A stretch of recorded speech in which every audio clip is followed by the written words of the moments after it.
Belilah perusahaan yang memperkaya seluruh pemegang sahamnya dengan adil. Janganlah membeli perusahaan yang hanya memperkaya pejabat atau pemilik perusahaannya yang merangkap sebagai komisaris dan direksi. Oke, ketemu lagi dengan Edwin di channel analisis laporan keuangan.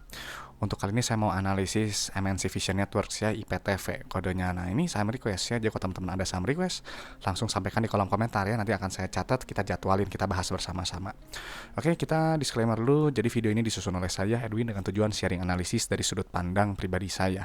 Jadi isi materi ini sifatnya hanya edukasi dan informasi umum ya, bukan rekomendasi investasi. Dan tidak dimaksudkan sebagai ajakan beli, jual, atau hold saham dibahas ya, IPTV. Jadi setiap keputusan investasi sepenuhnya jadi tanggung jawab masing-masing teman-teman ya. Jadi do your own research. Silakan analisis lebih lanjut kalau memang perusahaan ini menarik. Jangan jadikan analisis ini sebagai analisis yang utama ya. Oke. Oke, jadi untuk setiap perusahaan yang ada listing di Bursa Efek, sebelum saya beli sahamnya, saya pasti pakai 3 kriteria utama sebelum beli sahamnya. Yang pertama, kriterianya itu adalah harus bagi dividen ya. Kenapa perusahaan itu harus bagi dividen? Karena perusahaan yang bagi dividen itu adalah perusahaan yang sudah terbukti profit dari bisnisnya. Gitu. Jadi keuntungan itu nggak cuma untung di atas kertas aja, keuntungan itu nyata disisihkan oleh perusahaan dan dibagikan kepada kita pemegang sahamnya. Dan pastinya perusahaan yang bagi dividen itu biasanya punya kondisi bisnis yang sehat. Jadi kalau dia kondisi bisnisnya lagi nggak sehat, misal lagi rugi melulu, arus kasnya susah, terus apalagi itu arus utangan terlalu besar, ya perusahaan nggak akan bagi dividen. Karena apa? Perusahaan akan lebih mengutamakan untuk survival dulu ya, bertahan hidup dulu. Makanya kalau teman-teman penting gitu ya untuk paham ini. Karena apa? Karena kalau misalnya perusahaan nggak bagi dividen, terus juga kondisi bisnisnya nggak sehat, itu tanda tanya gitu ya, bisa jadi red flag gitu kalau buat saya. Karena gini, teman-teman harus tahu ya, kalau misalnya dividen gitu, kita kan cuma dapat setahun sekali ya. Nah, kalau misalnya nggak bagi dividen gitu ya, bisa jadi perusahaan tersebut hanya memperkaya ini pejabat atau owner perusahaan yang biasanya menangkap sebagai komisaris dan direksi gitu. Jadi kalau mereka ini kan udah dapat gaji ratusan juta tiap bulannya gitu ya. Jadi kalau mereka nggak bagi dividen gitu ya, harga sahamnya anjlok gitu, kondisi bisnisnya nggak bagus, diantepin aja, nggak mengelola dengan profesional, ya mereka udah nggak peduli gitu ya. Kenapa? Mereka udah dapat gaji besar masuk ke dompet mereka gitu tiap bulannya gitu. Makanya kita di awal memang harus hati-hati dalam memilih perusahaan. Makanya kalau teman-teman udah tahu nih ada perusahaan yang bagi dividen rutin, punya kondisi bisnis yang sehat, pastiin teman-teman itu beli di bawah nilai wajarnya gitu. Jadi jangan beli ketika di harga yang mahal, di harga yang super premium gitu, di pucuk jangan. Karena apa? Nanti takutnya rawan koreksi. Begitu rawan koreksi ya nanti floating loss gitu ya. Floating loss ya tunggu dijemput gitu ya. Dijemputnya kapan nggak tahu juga gitu ya. Jadi memang sebelum berinvestasi ya teman-teman harus gunakan akal sehat Anda gitu. Jadi jangan FOMO ya, terutama jangan FOMO, jangan mudah ikut-ikutan rekomendasi, percaya analis, berita isu rumor, dan juga jangan percaya kepada saya, jangan ya. Jangan, teman-teman harus analisis sendiri, harus punya alasan yang kuat kenapa beli saham tersebut. Makanya kenapa kita harus paham gitu, berinvestasi itu harus pegang prinsip gitu ya, harus sabar, harus orientasinya jangka panjang gitu ya. Nggak bisa kita hanya mengharapkan keuntungan besar dalam jangka pendek, itu nggak bisa ya. Dan juga harus fokus pada value gitu. Jadi kita hitung dulu value-nya gitu ya dengan metode valuasi yang biasa teman-teman gunakan, lalu nanti tentuin entry price-nya di berapa gitu ya. Nah, jadi kenapa harus paham ini? Karena harga saham itu nanti akan mencerminkan kinerja perusahaan dalam jangka panjang, nggak jangka pendek ya. Kalau jangka pendek nggak akan ada hubungan antara harga dengan kinerja gitu. Jadi kalau misalnya kan perusahaan yang buruk itu tiap hari juga banyak digoreng naik ya, harganya wah naik tinggi gitu, memancing investor masuk. Tapi kembali lagi, perusahaan yang buruk, yang jelek, nanti harganya akan jatuh lagi gitu ya, mungkin ke gocap gitu ya, mungkin lebih rendah dari gocap malah gitu ya. Dan kebanyakan yang itu biasanya bermasalah ketika udah dicek gitu ya. Jadi alhasil nanti banyak investor yang nyangkut gitu ya, marah-marah di media sosial, trauma gitu ya. Terus ya jadi kapok investasi saham gitu ya, padahal ya mungkin di awal mereka mungkin udah salah gitu ya, pendekatannya salah. Maka kita jangan sampai jadi investor yang seperti itu. Nah, jadi untuk IPTV ini MNC ini nanti akan kita analisis ya laporan keuangan ya. Ini versi saya ya, jadi cara pandang saya dalam membaca laporan keuangan gitu. Jadi ini hanya sebagian kecil dari fundamental ya, dan hanya menilai kinerja masa lalu perusahaan gitu sampai 2025 Q3 gitu. Jadi kalau yang sekarang berjalan Q4 sampai ke depannya 2026 setelahnya ya teman-teman proyeksikan sendiri kira-kira bagus atau enggak gitu ya. Karena saya nggak cover itu. Nah, jadi kembali lagi kita hanya fokus di laporan keuangan, bukan ke harga sahamnya ya, ingat gitu ya. Fokusnya ke sini aja gitu. Jadi pentingnya untuk paham laporan keuangan, karena si laporan keuangan itu nanti akan bercerita tentang kondisi perusahaannya lagi sehat atau lagi sakit ya. Nanti akan dipindahkan ya ke Excel seperti ini. Dan teman-teman ini bisa download gratis ya. Linknya dari deskripsi video, passwordnya ALK Edwin ya. Oke, jadi kita sebelum ke analisis, izinkan saya ambil minum dulu sebentar ya, sebentar.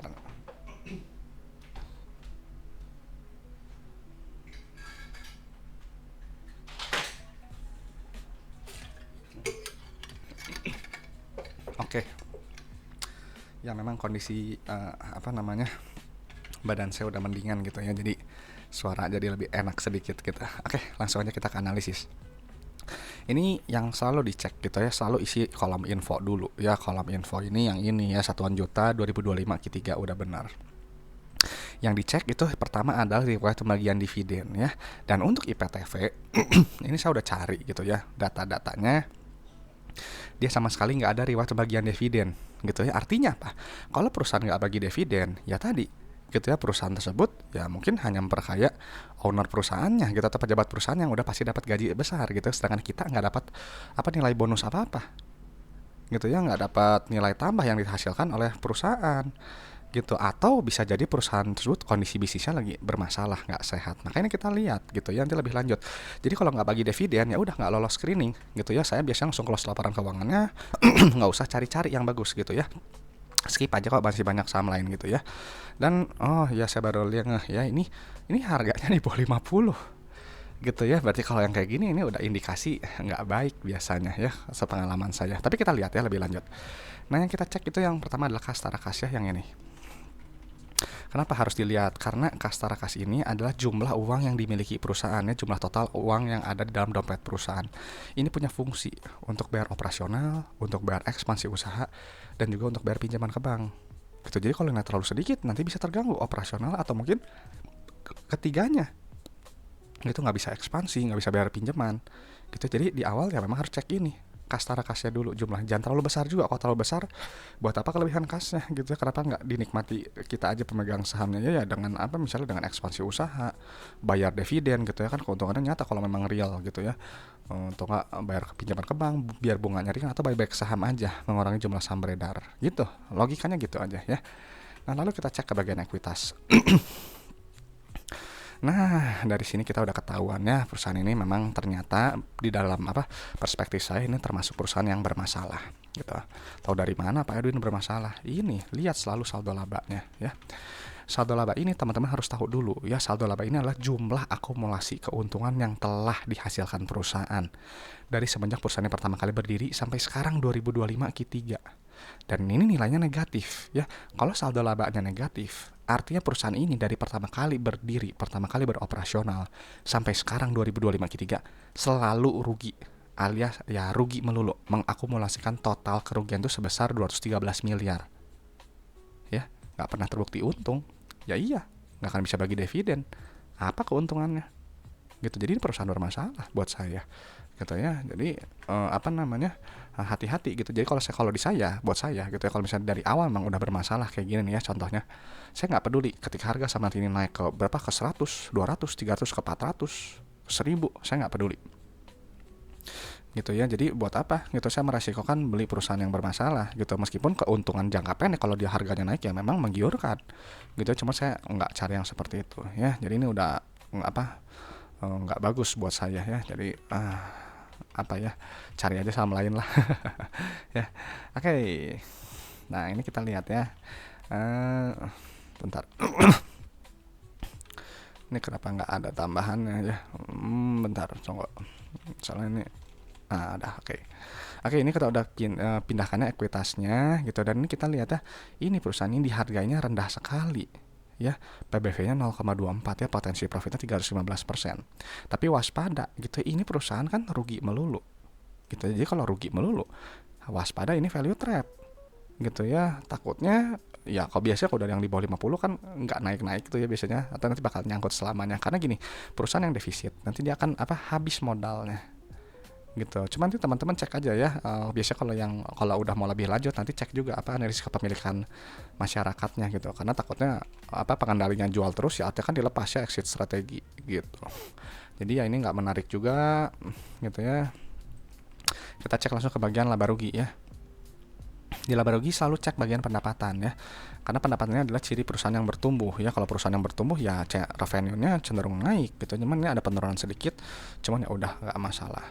Lalu cek juga dia laba kotornya. Jadi laba kotor itu kan si harga penjualan ya, barang atau jasa ini dijual dikurangi oleh harga modal barang atau jasanya. Nanti keluar ruginya. Ini rugi kotor, laba kotornya maksud saya ya. Ini berarti tuh lihat, laba kotor aja ya, ini yang tahun periode sebelum ini rugi gitu ya. Jadi maksudnya gini ya, teman-teman harus tahu gitu. eh Teman-teman tahu nggak sih sebenarnya laba bersih itu? Laba bersih itu adalah apa ya, kan nilai yang didapatkan dari pendapatan dikurangi harga modal barang atau jasa ya, HPP. Nah, jadi untuk melihat inti efisiensi perusahaan ya, untuk melihat kemampuan perusahaan menempatkan harga jual, ingat ya, harga jual barang atau jasa di atas harga modalnya. Nah, lewat mana? Lewat gross profit. Ini gross profitnya nggak nyampe 1%. Gitu ya. Jadi kalau nggak nyampe 1%, ini kan rendah sekali. Jadi bayangkan teman-teman menjual barang 100.000, ya, itu cuman ambil untung 350 perak. Bayang cuma 350 perak. Artinya apa? Sisanya itu 100.000 dikurangi 350, itu semua harga modal barang atau jasanya. Makanya ini untungnya tipis sekali. Ini nggak sehat nih perusahaan yang marginnya tipis sekali. Karena ini udah, karena apa namanya, kan si laba bruto itu kan nanti dikurangi tuh beban penjualan, beban umum, bla bla bla. Udah keburu rugi duluan, habis. Makanya cari yang GPM-nya tinggi. Karena semakin besar GPM, semakin besar net profitnya. Gitu. Jadi ini lah tuh perusahaan tuh ruginya udah sekian lagi bertambah. Ya, ruginya makin besar nih segini tuh. Nah, ya, jadi kita pindahkan dulu ya. Jadi ini memang gitu secara apa namanya, secara laba kotor ya dia memang baik gitu. Cuman kembali lagi kan kadang ke inti dari laporan laba rugi itu kan laba bersihnya perusahaannya rugi, meskipun ruginya dia turun gitu. Cuman ya berarti perusahaan ini nggak profitable gitu ya, ngapain gitu ya beli perusahaan yang rugi melulu. Makanya ini saldo labanya semakin lama semakin negatif, mengakumulasikan total kerugian terus gitu. Nah, lalu kita cek ke bagian apa namanya, laporan arus kasnya ya, untuk memvalidasi si laba ruginya lewat penerimaan kas, nilai yang paling atas ini. Nah, kita isi dulu ya, kita isi dulu. Nah, ini jadi pentingnya kenapa harus selalu melihat penerimaan kas. Karena kas ini adalah jumlah uang yang diterima dari customer. Gitu. Jadi kan si IPTF ini kan ngaku pendapatan 1,2 triliun ya. Nah, uang yang diterima customer 1,2 triliun juga, lebih sedikit ya, lebih 5% ya. Tuh, ini bagus gitu. Karena ingat, uang yang terima itu kan untuk bayar ini, operasional, ekspansi dan untuk bayar pinjaman ke bank. Kita lihat nih, bayar karyawan, bayar supplier, bayar pajak, bayar bunga, ya, bla bla bla. Nanti nilai net CFO-nya positif seperti ini, harus bagus seperti ini. Ya. Karena apa? Karena kalau positif artinya bisnisnya ini menghasilkan uang tunai gitu. Jadi dia nggak cuma habis untuk operasional aja gitu ya. Nah, uangnya sisanya ini digunakan untuk ekspansi usaha. Tuh nilainya negatif ya, yang ini nilainya. Tuh ini bagus ya. Jadi perusahaan semakin lama semakin besar tuh perolehan aset tetap. Nah, lalu untuk sisa uangnya juga digunakan untuk bayar pinjaman ke bank. Tuh nilainya negatif seperti ini. Ya, tuh pembayaran utang bank ya, pembayaran bunga, pembayaran utang bank jangka panjang, nilainya negatif. Gitu, carilah yang negatif, artinya perusahaan itu berusaha untuk melunasi pinjamannya. Ya, makanya di sini ada apa namanya, ada kenaikan kas. Gitu. Nah, cuman kenapa ini kok angkanya nggak sinkron ya? 238 ini 1, oh ini ada yang salah ya, maaf. Maaf. Nah, oke ya, jadi ada penurunan kas sedikit. Gitu. Dan yang jadi kok kita udah pindahkan ya yang si ala laporan arus kasnya, ini memang apa namanya, ada penurunan kinerja net CFO. Ya, agak turun besar gitu. Lalu juga untuk kegiatan ekspansi usahanya juga dia tekan gitu ya, nggak seagresif yang kemarin periode sebelumnya. Lalu untuk yang aktivitas pendanaannya ya, perusahaan juga masih tetap ya berusaha melunasi pinjamannya, dia nggak ambil pinjaman baru gitu. Cuman jadi itu uangnya habis gitu ya. Walaupun kalau misal memang dia untung, tapi kalau kondisi keuangannya seperti ini, nggak akan bisa bagi dividen juga, uangnya habis. Kita nggak ada uang sisa untuk memegang sahamnya gitu. Jadi memang betul secara arus kas polanya memang baik ya, plus win-win gitu. Cuman ya masih nggak bagus dari sisi apanya, struktur modalnya ya, karena dia masih mengakumulasikan total kerugian. Dari profitabilitas juga dia rugi terus ya. Jadi si PTV ini udah kita pindahkan datanya, perusahaan ini jelas nggak menarik ya, karena dari ini pertama kali berdiri ya sampai sekarang ya, atau gini lah, dari IPO ini, IPO kapan ya, sampai sekarang nggak bagi dividen. Artinya perusahaan ini yang nggak pernah mencetak keuntungan gitu ya. Pun kalau untung ya untung di atas kertas, tapi kan setelah kita bedah gitu ya si laporan keuangan, ya perusahaan ini memang rugi melulu gitu ya, nggak ada nilai tambah gitu. Nah, lalu gitu ya, PBV makanya dijual murah ya di bawah 50 lagi nih, waspada juga kalau buat saya gitu ya. Takutnya nyangkut nanti selamanya gitu ya. Dan lalu secara profitabilitas juga dia rugi, ya makin apa ya, oke lah ruginya berkurang. Dan secara pola arus kas memang ya oke lah, ya masih bagus gitu. Cuman tetap aja gitu ya, ini beresiko tinggi gitu ya. Saya nggak cover ya nanti apa rasio lancar dan apa daerah gitu, nanti hitung aja sendiri gitu. Jadi memang ya untuk IPTV ini jelas perusahaan yang nggak menarik ya, bermasalah buat saya. Jadi terlepas nanti ketika harga sahamnya atau nanti ada berita sentimen dia harganya naik tinggi sampai ke 1000 gitu ya atau gimana, saya nggak akan beli gitu. Saya nggak akan cari saham seperti ini gitu, karena nanti ya beresiko kembali lagi ya, perusahaan yang buruk dalam jangka panjang nanti harganya akan mengikuti, mau dia digoreng naik gitu, nanti kalau makin kerjanya buruk jatuh lagi kok gitu ya. Faktanya banyak terjadi kan gitu ya, atau mungkin teman-teman pernah mengalami gitu ya. Jadi mudah-mudahan ya kalau pernah mengalami ya jangan sampai kejadian lagi. Itu aja mungkin sharing saya untuk apa IPTV gitu ya. Oke teman-teman, kalau teman-teman ada request saham boleh sampaikannya di kolom komentar. Ada pertanyaan seputar investasi saham juga tanyakan aja gitu, nanti akan saya bantu jawab ya. Dan mungkin itu aja teman-teman sharing saya gitu ya. Sebelumnya saya kembali gitu ya, mohon maaf dan maklum gitu ya, suara saya mungkin masih agak serak, nggak agak kurang nyaman gitu ya, tapi kembali lagi gitu ya. Eh, apa namanya ya, yang request harus jalan terus ya, kita update terus gitu ya, kita sharingkan gitu ya untuk sama-sama belajar gitu, karena saya melakukan ini ya memang hobi juga gitu ya, dari apa 2016 sampai sekarang gitu. Oke teman-teman, itu aja gitu ya sharing saya, semoga bermanfaat, semoga bisa memperkaya pandangan teman-teman dalam menilai suatu perusahaan ya. Oke teman-teman, saya Edwin dari channel analisis laporan keuangan, sampai jumpa di video-video berikutnya.